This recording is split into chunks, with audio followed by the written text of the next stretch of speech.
The US-Canada border is the longest in the world, spanning up to 9,000 kilometers. Every day, more than $2 billion worth of goods, including vehicles, auto parts, cosmetics, travel between the two countries. At the moment, there exist around 100 border crossings that facilitate a combined trade worth of $700 billion. A third of this trade occurs between Detroit City in the US and Windsor in Ontario, Canada. Detroit and Windsor are separated by the Detroit River by a short distance of 4 kilometers. This makes it a convenient route for much of the cross-border traffic, including daily commuters and trucks. In 2022 alone, over 2.6 million trucks crossed this border, carrying goods valued at over $130 billion.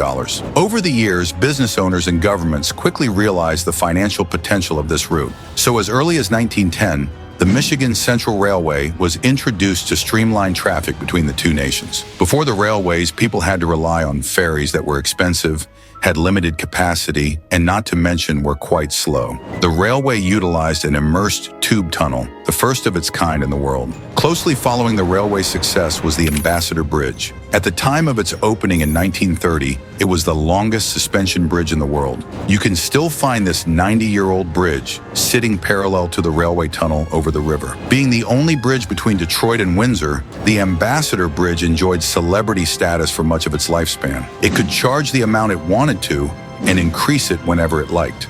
The government didn't have much of a say, as the bridge was owned by a man named Manuel Moroun. Moroun was the billionaire owner of Detroit International, the company that owns and controls the bridge. A quarter of the merchandise trade between the US and Canada occurs through the Ambassador Bridge. This highlights its privileged position as a vital link between two major economies. The bridge was heavily criticized for its monopoly status, as trucks weren't allowed to use the tunnel and had to rely on Moroun's costly bridge for travel. Despite the bridge's high rates, it still had a poor maintenance record. In 2015, holes were visible underneath the Ambassador Bridge, and its main deck was showing its age. Concrete chunks as big as 22 inches rained from the bridge, and the nearby streets had to be sealed for safety issues. It was quite clear to everyone that an alternative was needed, a public-owned bridge that would provide swift and cheap transport across the two nations. That's where the Gordie Howe Bridge comes in. This will be a cable-stayed bridge linking Interstate 75 in Michigan with Highway 401 in Ontario. With a length of 2.5 kilometers or 1.5 miles,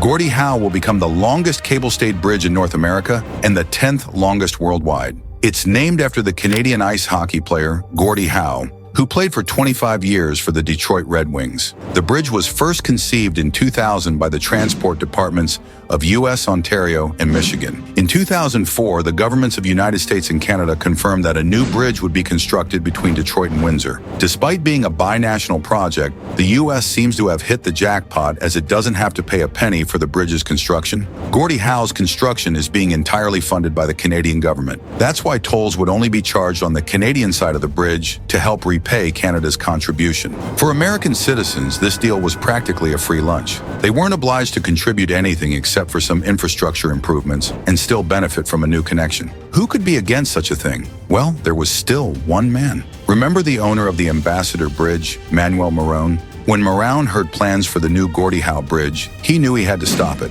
Luckily, for a man of his stature, he had enough money and political connections to achieve his goal. He filed multiple lawsuits against the Canadian and Michigan governments to halt the Gordie Howe project. He argued that he had exclusive rights to build any new bridge linking Windsor and Detroit based on historical documents. Moroun reportedly earned $60 million annually from tolls and duty-free shops at the Ambassador Bridge. A new toll-free bridge would significantly hurt his revenue stream. He instead proposed building a second span of the Ambassador Bridge to meet the high traffic demand. The U.S. federal court dismissed Moroun's lawsuits, stating that there was no grant of exclusivity in the original act. Disappointed by the courts, Manuel Moroun wanted to appease the American audience. He spent $30 million on a ballot proposal so that Michigan voters could decide whether the new bridge should proceed or not. To ensure that people were on his side, he ran extensive TV and radio ads. Rick Snyder wants his bridge to Canada so much, he keeps claiming it's free. But what about the $100 million a year it will cost to run the Customs Plaza? That's not free, and that's why the people should decide. If that wasn't enough, some of these ads directly address then President Donald Trump. Dear Mr. President, there are two grand new bridges being proposed in Detroit between America and Canada. Those two bridges are the Gordie Howe Bridge and a second span to the Ambassador Bridge. The commercial says one bridge is American, the other Canadian.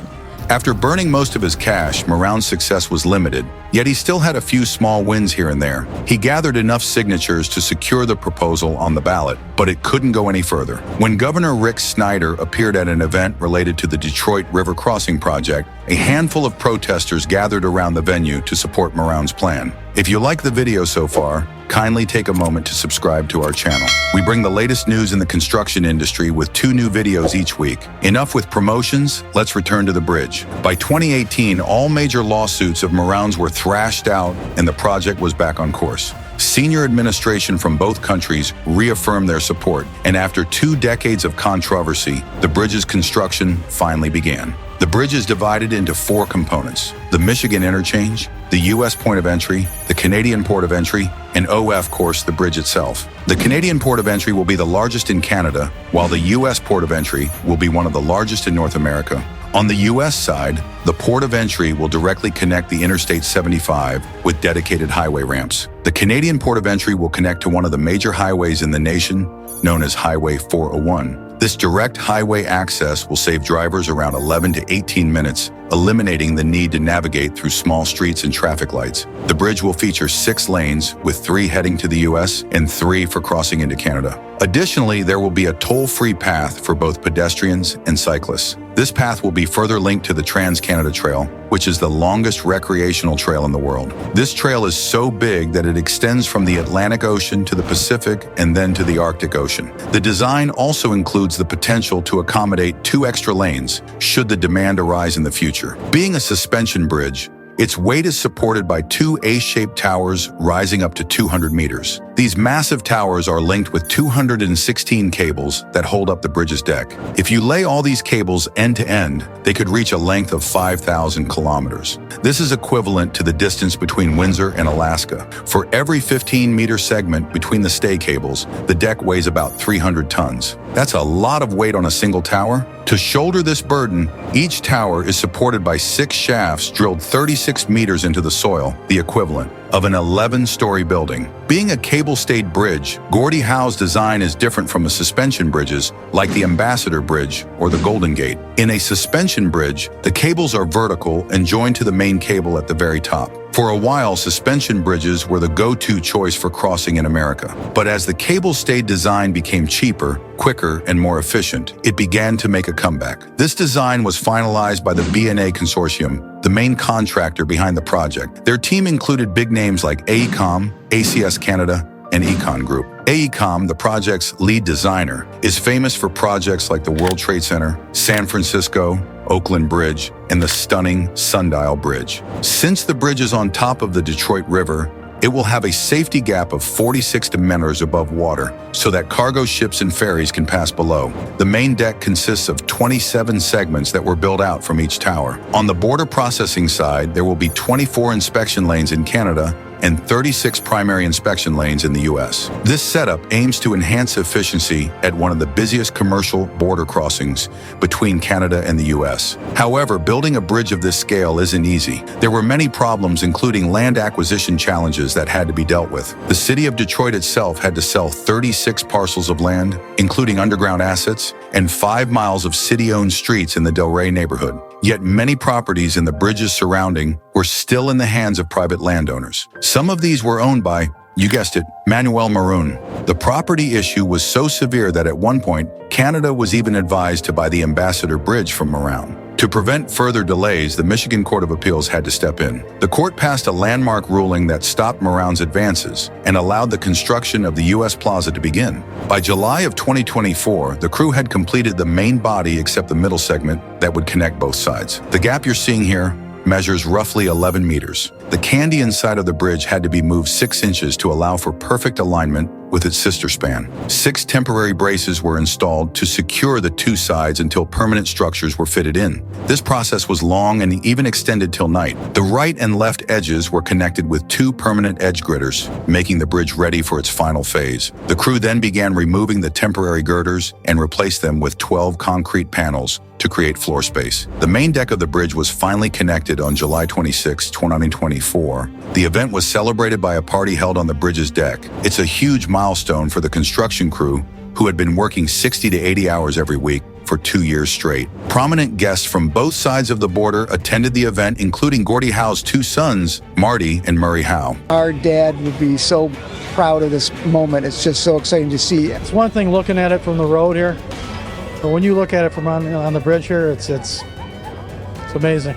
Due to the COVID-19 pandemic, the bridge's grand opening has been pushed further by 10 months. Initially expected to open by the end of 2024, it will now welcome its first travelers by September 2025. This opening is quite well timed, as the number of daily vehicles is expected to rise to 26,000 by the year 2025. The 10-month delay was one of the reasons why the project's cost went from $5.7 billion to $6.4 billion Canadian dollars. Despite this huge investment, the bridge will bring back huge economic returns for both countries. Estimates show that Gordie Howe will earn $70 million just from tolls in its first year of operation. Communities on both sides of the river will also receive $20 million in community benefits. A part of this investment will go towards improving landscaping, food security, and other community initiatives. In this way, the Gordie Howe International Bridge will not only make travel more convenient, but will also pay back to its local community. It's a win-win for everyone. This bridge is an engineering marvel in its own right,